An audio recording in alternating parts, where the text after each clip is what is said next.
Swami Srila Prabhupada ki, Shrimadbhagavatam ki, Their Most Merciful Lordship Shri Shriarakunja Vihari ki, Shri Jagannath Shri Baladev Mai Subhadra ki, Shri Shri Balagopal ki, Shri Gauritai ki, Nitai Gauri.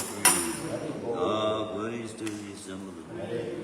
All glories to the assembly. All glories to the assembly. All glories to the Lotus feet of Shri Shri Guru Gauranga.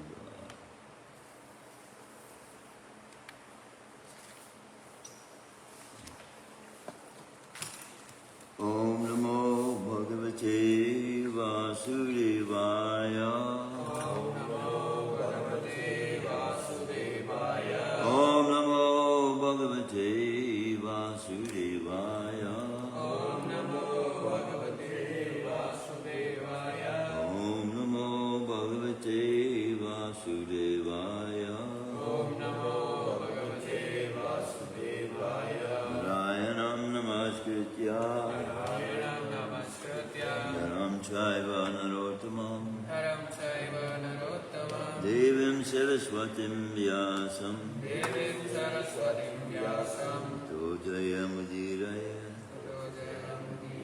Nastaprayashu Bhadreshu.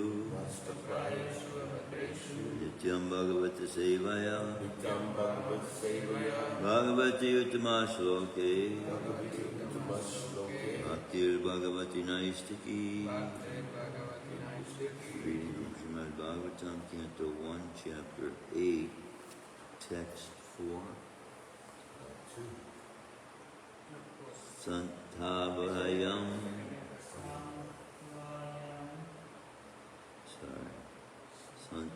Santvayam, yeah, Santvayam,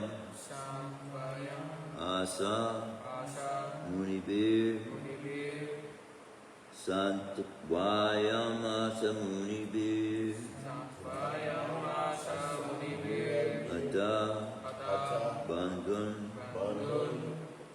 Sucharpitan Sucharpitam Atta Bandhun Sucharpitan Bandhum Sucharpitam Bhuteshu Bhuteshu Kalasya Kalasya Gatim Gatim Bhuteshu Kalasya Gatim Bhuteshu Kalasya Gatim Darsayan Darsayam Na Pratikriyam Darsayana Pratikriyam Darsayana Pratikriyam Santvayam Ashamunibir Samvayam Asamunibir Santvayam Ashamunibir Samvayam Asamunibir Santvayam Ashamunibir Samvayam Asamunibir Atabandhun Sucharpitan Bandhum Sucharpitam Atabandhun Sucharpitan Bandhum Sucharpitam Ahattabandhun Sucharpitan Bandhum Sucharpitam Bhuteshu Kalashyagatim Bhuteshu Kalasya Gatim Bhuteshu Kalashyagatim Bhuteshu Kalasya Gatim Bhuteshu Kalashyagatim Bhuteshu Kalasya Gatim Darsayana Pratikriyam Darsayana Pratikriyam Darsayana Pratikriyam Darsayana Pratikriyam Darsayana Pratikriyam Darsayana Pratikriyam Please join.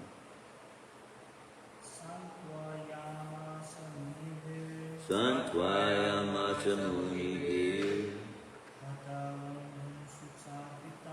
Atabandhun Sucharpitan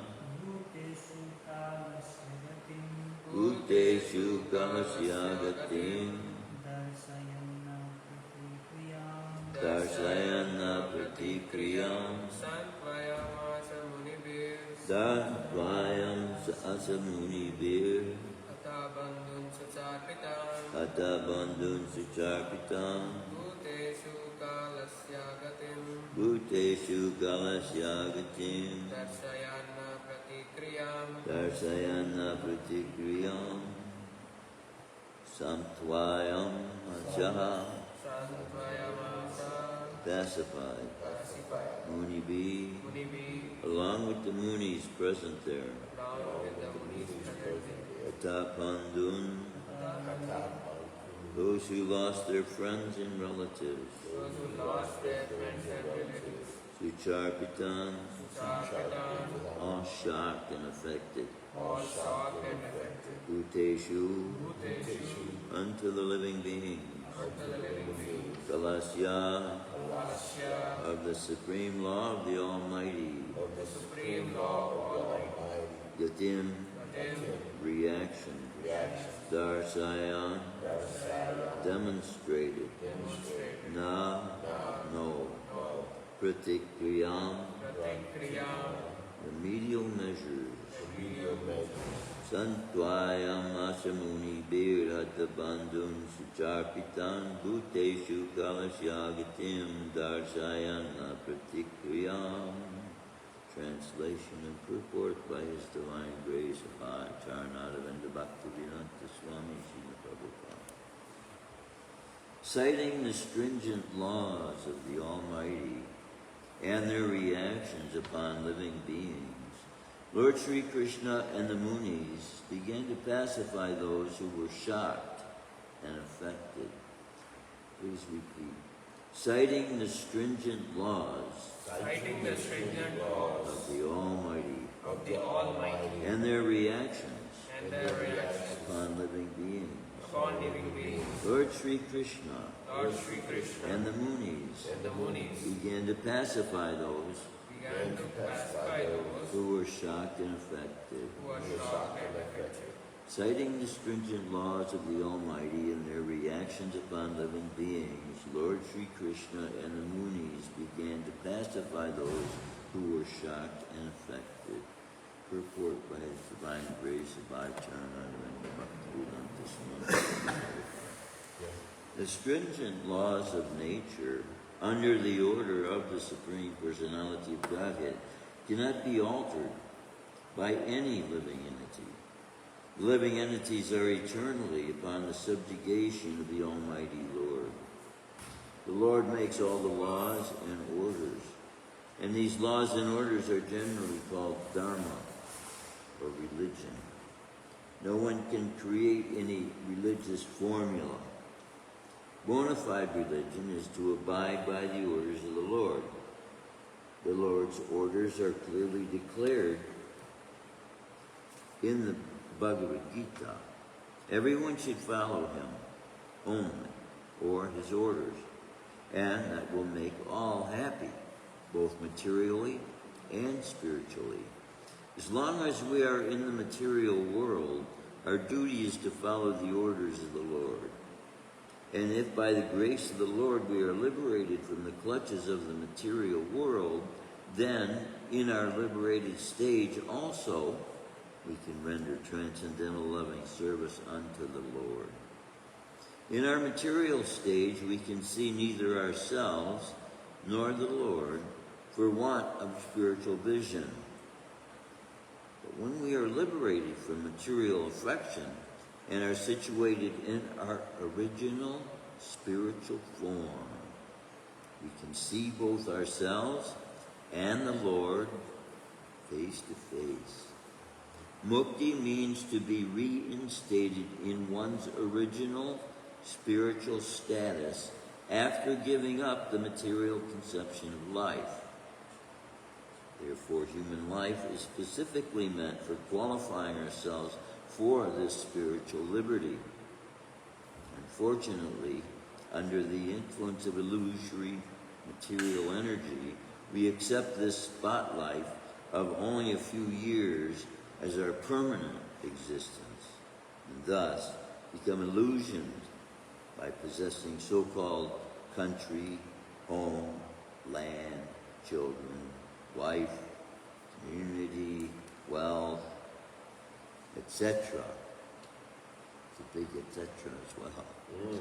Which are false representations created by Maya, illusion. And under the dictation of Maya, we fight with one another to protect these false possessions. By cultivating spiritual knowledge, we can realize that we have nothing to do with all this material paraphernalia. Then at once we become free from material attachment. This clearance of the misgivings of material existence at once takes place by association with the Lord's devotees, who are able to inject the transcendental sound into the depths of the bewildered heart, and thus make one practically liberated from all lamentation and illusion. That is a summary of the pacifying measures for those affected by the reaction of stringent material laws exhibited in the forms of birth, death, old age, and disease, which are insoluble factors of material existence. The victims of war, namely the family members of the crews, were lamenting the problems of death, and the Lord pacified them on the basis of knowledge. Om Jnana Timirandasya Janantana Shalakaya Chakshusrimilitam Yena Tasmai Shri Gurave Namaha. In the Bhagavad Gita, this is referring to Bhagavad Gita, the laws explained in the Bhagavad Gita. Karma, yoga, action, and Krishna consciousness. Krishna says, this is the 5th chapter of Bhagavad Gita, verse 29.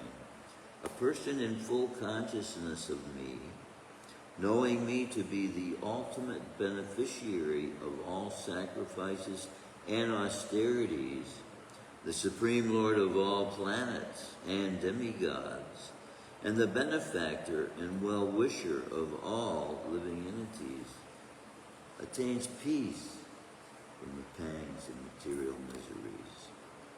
Bhoktaram yagna tapasam sarvaloka maheshwaram suridam sarva bhutanam gatvamam santim richati. So that was the translation of that verse. And Krishna reveals many times in the Bhagavad Gita how that by surrendering to Krishna, then everything that we feel we have need of automatically becomes supplied. And this understanding was that when I first came to the movement, you didn't have your own clothes, you didn't have nothing. I didn't even know what a tongue scraper was. In Western culture, there's no such thing as a tongue scraper until recently. Now we have a tongue scraper. I knew what a tongue scraper was. And then you go in the bathroom. The devotee walks in the bathroom. In the ashram over there, we have 2 stalls, right? And we have a sink. So if you go in the bathroom and following them, and you look under, there's no feet touching the ground. They were standing on the bowl. And that's how devotees pass stool. They don't sit on the bowl. They stoop. Upon the 2 feet, your feet standing on the bowl. In this kind of position. But see, this scientifically also is a way that opens the evacuating area. And so these things are incorporated into the customs of Indian culture. But see, in America, we don't have such understanding. In fact, we look at the way bathrooms are designed as a modern facility of present-day civilization. But having the stool room in the same building as the living quarters, not exactly considered clean. So when we go on the altar,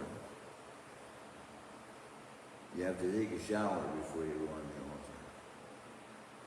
Then you're considered clean until you touch your mouth, or until you pass stool again, or pass water. And so when you get up in years, this becomes a constant need to go every couple hours. So there are mantras designed in order to help us take a shower, full shower, using mantras. So we do that before as well. In the Vajrayana room, you take Achmenta. And just like applying tilak. While you're applying tilak, you're reciting names of Krishna. So a devotee is covering and protecting his whole body by reciting names of Krishna. Every day he's doing this like 2-3 times a day. So a devotee is completely protected, actually. So the devotee's service now, during this time and age, is to be able to give liberation to those who are in the material world by the distribution of these books, which is the highest knowledge, which is the highest service within Krishna consciousness, which everyone surrendering to Krishna has the ability to do. Everyone can distribute books. And so it's a very good foundation to lay in your career as a Krishna conscious devotee to get a year, 2, 3, 4, or 5 years in book distribution. Because this will give you the perspective of how this philosophy will spread throughout the world, just by the distribution of these books and by our preaching to those. You can immediately find those who are wanting to find God by putting yourself in a position in public society to communicate with those people who are out there looking for God. some of them are out there looking for Krishna. And when you are in the position of distributing books, Krishna then, you give Krishna the ability to put you where he wants you to be. Because you've got now the tools to give to those who are looking for him. Now, if we're off on our jobs doing our own thing, we're not in that same position where we don't have access to the same tools. And according to the demands of society, it's not a responsible position for us to take to give our bosses instructions either. Tell them how they should live their lives. So preaching to them becomes a very difficult thing, and yet we're working for them. So who we're working for, we are benefiting. Who we are benefiting, we're giving unction to, giving, we are saying with the activities of our lives that I believe in your life as well. I believe in what you. So the job, the relationship between the employer and the employee should be a mutual fulfillment, you could say, right? So the same way it is with Krishna, even though we think if I give up everything, we won't have anything.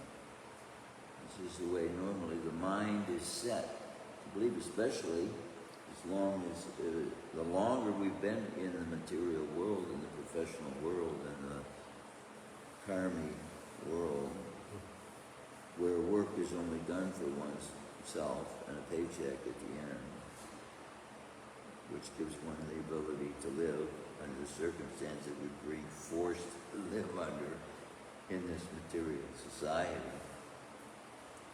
But when you come to Krishna consciousness, when I came and surrendered, devotees gave me 3 changes of clothes. I got 3 dhotis, 3 kurtas, made my own kopans.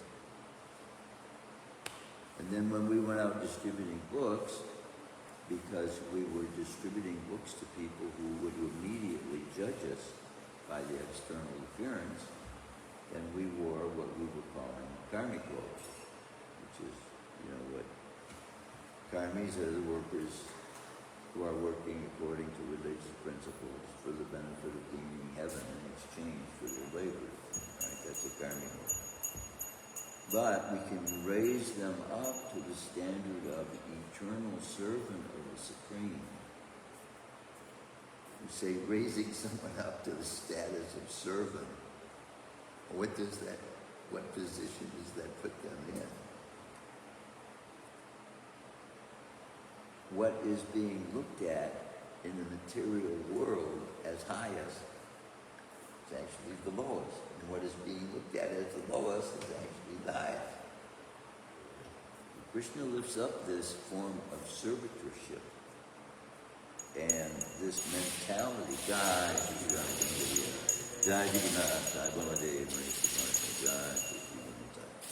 and this mentality of I, me, and mine,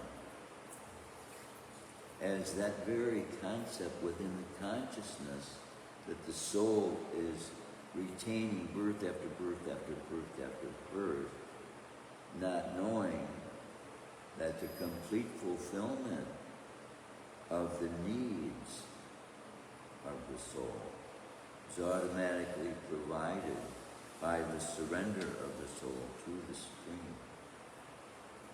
So any fears we have about our futures, all these kinds of things, once you put your life into the hands of the Supreme Personality of Godhead, there's nothing else, no other decisions, except to just follow the instructions of the spiritual master. Now your future is completely taken care of.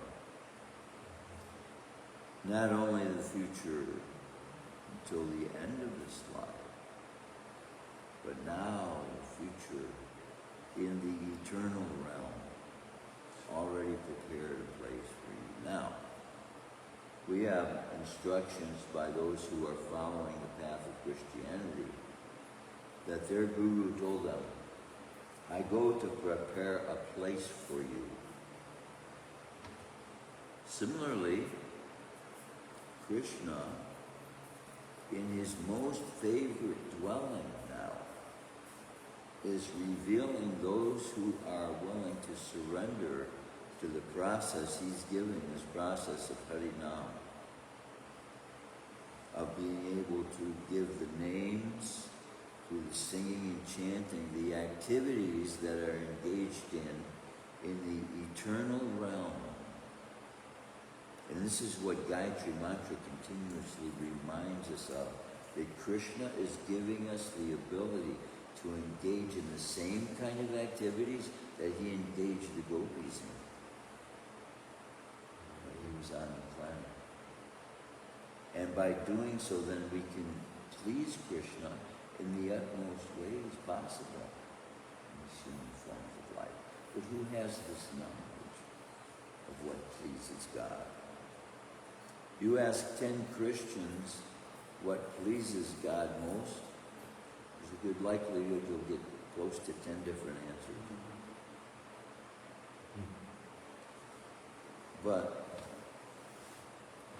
we're being told by authorities who are in a disciplic chain, who had personal association with Lord Chaitanya, who is the avatar for this age.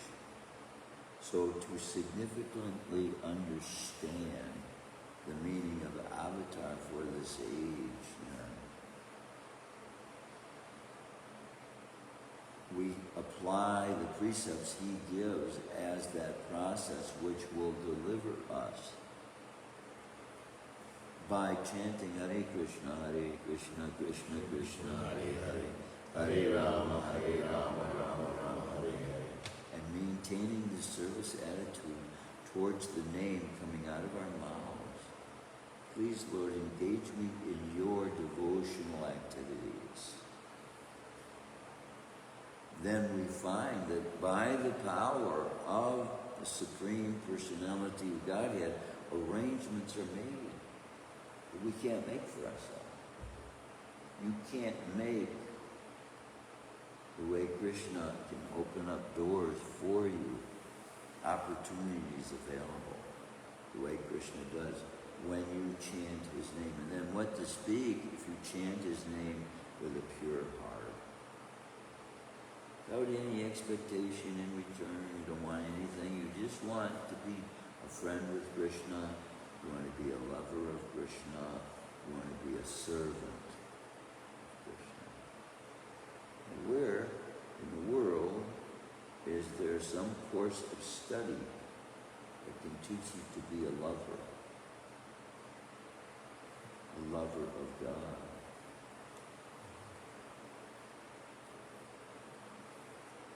They're saying the highest commandment of God is to love God. Love God with all your heart, mind, body, soul, all your strength, and all your breath. What does that mean? Everything that comes out of our mouth is breath. That means everything we speak is being formed by the breath that we have within us. So everything we speak should be centered around God also. That is the meaning of serving God with your breath, serving God with your words. And those words revealing desire when you pray, if that prayer is, as we have been given guidance by those previous acharyas that have attained love of God, we retain that mentality. Please, Krishna, engage me in your service. I don't have the ability to engage myself. I'm asking you to engage me. And that's how we can be knowing and be assured that Krishna will open up our eyes no matter what we're doing now. You may be working a job. But Krishna will open your eyes onto how to influence everyone you're in contact with. And you've already probably experienced that. Everyone you come in contact with now. Because of your presence there and the knowledge you have of Krishna, they're being affected by it, and you're giving them thoughts about Krishna that are going to be seeds planted in their consciousness that is going to fructify to the liberation that you are having. This liberation that we share from the control of the modes of material energy.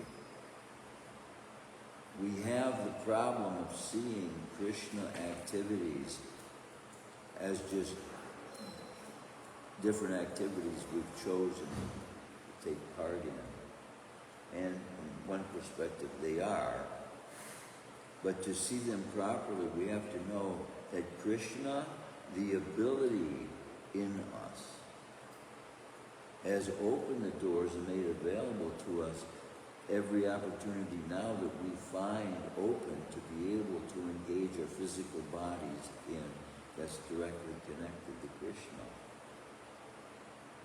And as we progress and pray more and more sincerely about Krishna, please engage me in your service, Krishna will open up more and more opportunities that have been there that we didn't see without asking. We didn't see without simply asking Krishna, how can I use my life to the furtherance of others getting liberated by the hearing of your name? And that's as sincere prayer as it needs to be, because you're giving Krishna the willingness that he needs to know from you to engage you and put you almost as if just grabbing you by the hand and putting you right in the situation he wants you to be in. In all these situations as well, for our own benefit as well, for our own growth as well, because as we experience and bump into other people's rough edges, you might say, with the diamonds that we are, then we become smoother and smoother in our presentation and able to communicate better. And then as we become pure souls, then we reveal what the world is longing to see in human beings. That unbiased love that reaches out and says, I want to give you what I have found, the greatest treasure I have found in life. I don't want to keep it for myself. I want to give it to you. That's what love is. That's what Krishna's love is, reaching out to us in the form of Lord Chaitanya. Shrimati Radharani and Krishna combined in the same body. They're reaching out to us. Look at that. God himself reaching to humanity at large. Whoever will hear, whoever will listen, whoever will believe. That's the requirement. Hear and tell others. Hearing and chanting. That's all he asks. But we complicate things. And we make life difficult. So, no matter how difficult life seems that we created to be, everyone is eating, sleeping, mating, and defending. And all we're saying is to take those 4 activities and spiritualize them. We don't stop eating. And if we're married, we don't, well, at one point we have to stop mating. But still, we're defending. We defend the process. We defend the philosophy. We become warriors in that way. Because we're not fighting against material weapons unless some thief comes in to try to rob us. But the real weapons that we're fighting against is the philosophies and the doctrines of misled human beings that do not have the absolute truth, who have, in some cases, without even knowing, taken the truth and twisted it to their own ruin. Their own ruin. These people who found sacred writings and take it upon themselves to change the words. How ignorant is that? How ignorant. And yet this has been done. Which is why Srila Prabhupada, as I've said many times, gives to us these scriptures, plural, in a way to realize that how much more certain we can know the translation being given when he gives it word for word, the meaning in Sanskrit, word for word, the sound transliteration, how to pronounce it. So it's so beautifully done. And it reveals in not only Srila Prabhupada's heart, but the founders, Krishna's own founding of this philosophy, how significantly important it is to know these teachings as they are and as they are being given, not to water them down, not to change them for our own satisfaction, because then they lose the potency, which is what has happened to Christianity. Because of people's desire to live a different way than what the Master is asking of them, then they choose to promote a different philosophy than what the Master is telling them to promote. And so what's the value of the Master if we can just turn him on or off? This is what the breaking of the false ego is required for the breaking of the false ego, which, you see, most of us wouldn't look at living in an institution as success in life, right? It's like a secondary position to take part in a non-profit organization that's giving food out to the general public and praying all day long. But if someone can show me a better way of breaking the false ego and having to work in cooperation with many other human beings, all of which are on similarly the same path of trying to break down the false ego. See, that's where corporations don't get cooperation from their employees, because they have no desire or aim at breaking down the false ego of their employees or of themselves either.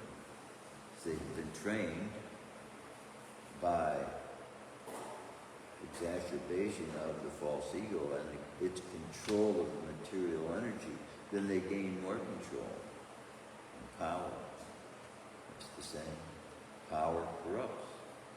And absolute power corrupts absolutely.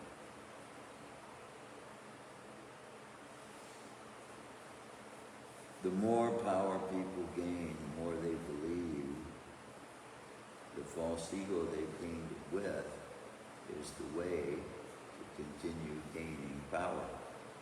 It's like an endless, it's a snowball rolling down the side of a snow-covered hill. It's growing and growing. The desire, unsatisfied desire, for the most part is what people are living in the state of. Constant state of want, isn't it? Yes. And then what they call, what modern technology is calling new. Every day there's something, quote unquote, new, isn't it? You gotta try this, you gotta try that. And what is it? Distraction. Everything we need, everything the soul is longing to find in its perfection is contained in love of God. And love of God is that being revealed to us that can most be experienced by singing God's name. And the more we do it, the more it makes sense. Just like, if I like you as a person, I will use your name in a way very favorably. Because we're friends.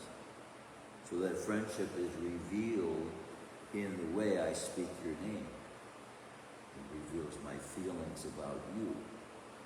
So similarly with Krishna, as we sing these holy names, we're singing the names of his energy. So included in the love for Krishna is that energy, his divine energy.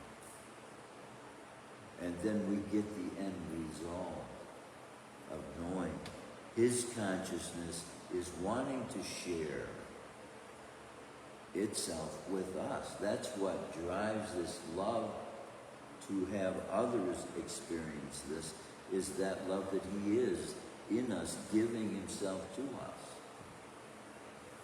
That's what love is doing. As the Bible says, God in us, the hope of glory. We say super soul in us. And chanting the holy names is the fulfillment we can have of the hope. Because the holy names being all-powerful enables you to know an all-powerful force that can be created with your vocal cords. Do you know anyone in the world making the statement of their having access to all-powerful sound, an all-powerful sound? Anybody saying that? What a statement to make.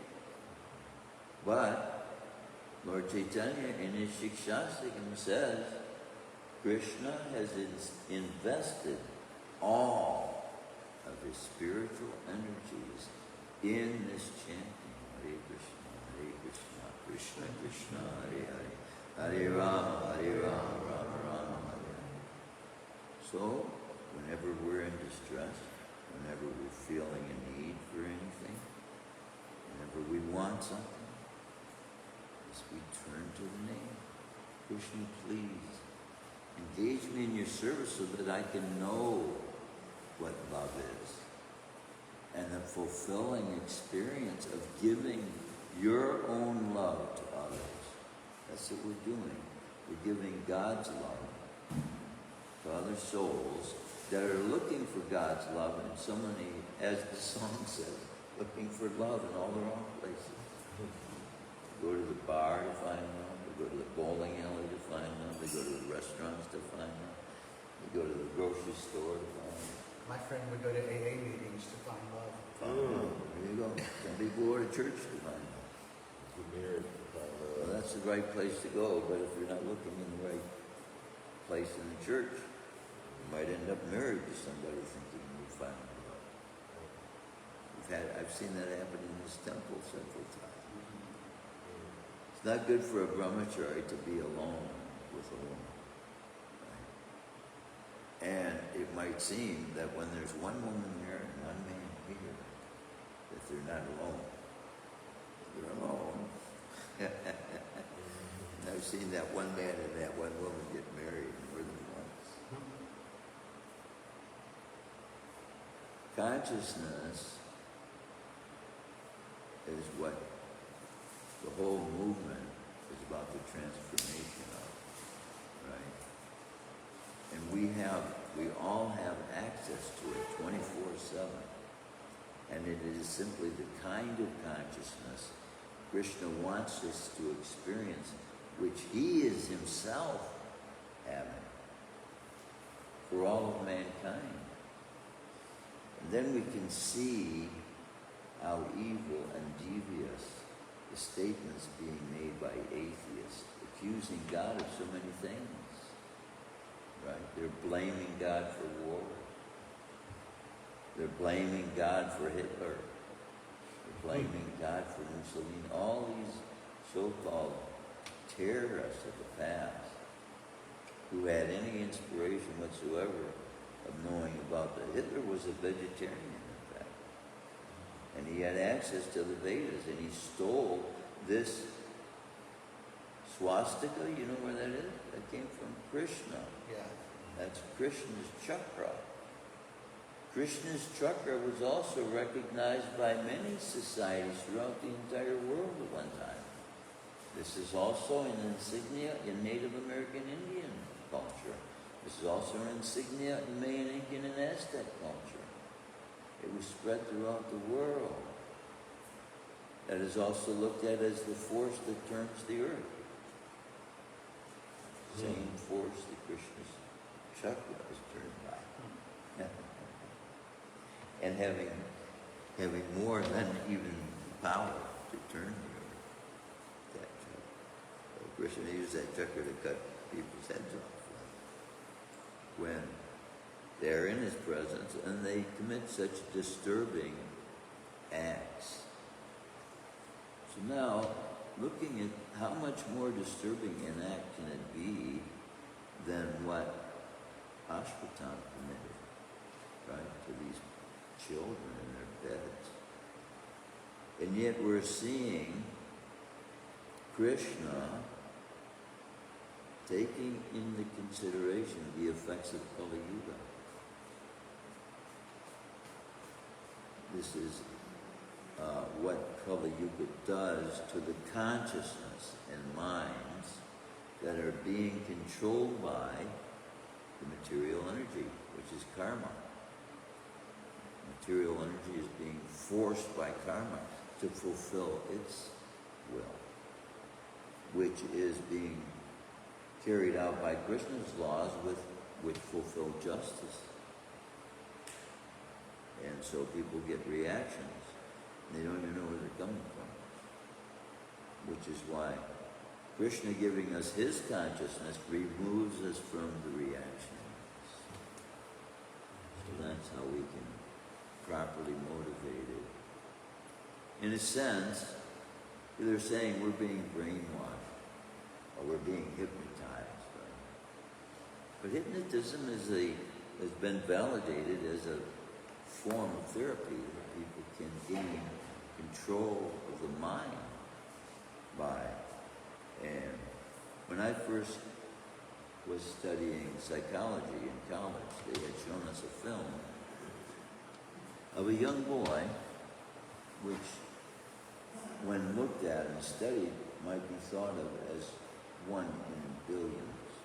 But actually, these kinds of forced behaviors are more common than people understand. This boy would constantly hit himself in the bridge of his nose till he had broken the bridge of his nose. And it was like a constant habit he had just doing this. You don't know where it came from. But by reward and punishment, this boy, growing up, he loved to play with a ball. So whenever he hit himself, they took the ball away. And after a while, he stopped hitting himself, then they put the ball back. And just by that simple act, they transformed his way of thinking that he did not have to hit himself anymore, simply by reward. And this is how people are being conditioned in the material world by reward and punishment. But some of them, as souls, because the soul's indestructible, have taken on the demonic aspect of liking punishment, liking suffering, liking pain, with all the sadism. Starts out with liking it on other people. This is what all these tyrants are. And what some of these people in Congress don't realize is their very decision to make laws can affect the lives of hundreds, thousands, and sometimes millions of people, which these decisions during the COVID epidemic is causing the deaths of many people being put into these tents against their will sometimes, causing deaths for what people are thinking is necessary. But we know what's necessary. Love of God is a necessary thing that nobody is thinking is even a true thing to find. It's so rare. And it is the solution that nobody is realizing is the very answer for everything we're looking for. Love of God. 10 to 9. Any comments, any questions, any realizations? Anybody like to share? Krishna is going to be revealing, well, I guess it's already been revealed here about Ashwatan's punishment, right? Cut off his beard and shamed him. Being shamed by your enemy. And this is being done also in the world right now. Being done. Many world leaders are being shamed by the rebellion of their own people and by the superior forces of other nations that are taking over. And this is all a breakdown of their false egos, whether it will break the false ego or make them more convinced that they are. This is what happened to Jarasandha. The more Krishna defeated him, the more he believed he could beat him the next time. It's crazy. That's what the definition of insanity is. You do the same thing over and over and over again and think you're going to get a different result all the time. Yeah, that's insane. That's what Jarasandha was doing. Are there any comments, any questions, any realization? Realization. So no living entity can change the material laws.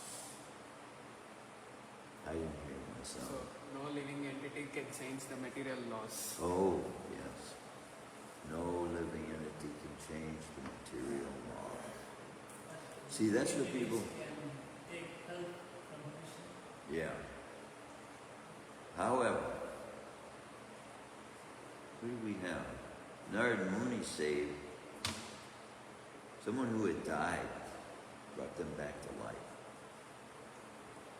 So this can be looked at as changing the laws of nature to some extent. But another way of looking at it as well is that love overcomes all the laws. And so it was by love that Narada Muni was able to bring that person up. And see, love is this motivating force. But as Srila Prabhupada said, purity is the force. And what is described as purity is that development of consciousness that we have towards the activities we're engaging in, that Krishna, I want to do this with purity of heart, without an expectation of anything in return, just because you've shown that it's that which pleases you. And with that as your purpose to doing what you're doing, you'll go back to God, I guarantee you.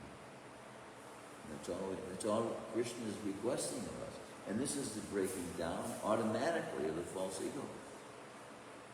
Because you're giving it to Krishna's option. Krishna, you engage me in what you want me to do, then that's on his shoulders now. And he wants to take it upon his shoulders as a thing. That's why Krishna established this institution. Srila Prabhupada just was the means by which Krishna did that. Yeah. Okay. Krishna's energy, all the demigods creating the environment for him. Everything under the direction of the Supreme Will, the Supreme Personality of God. Shrimadbhagavatam ki jai, Srila Prabhupada ki jai.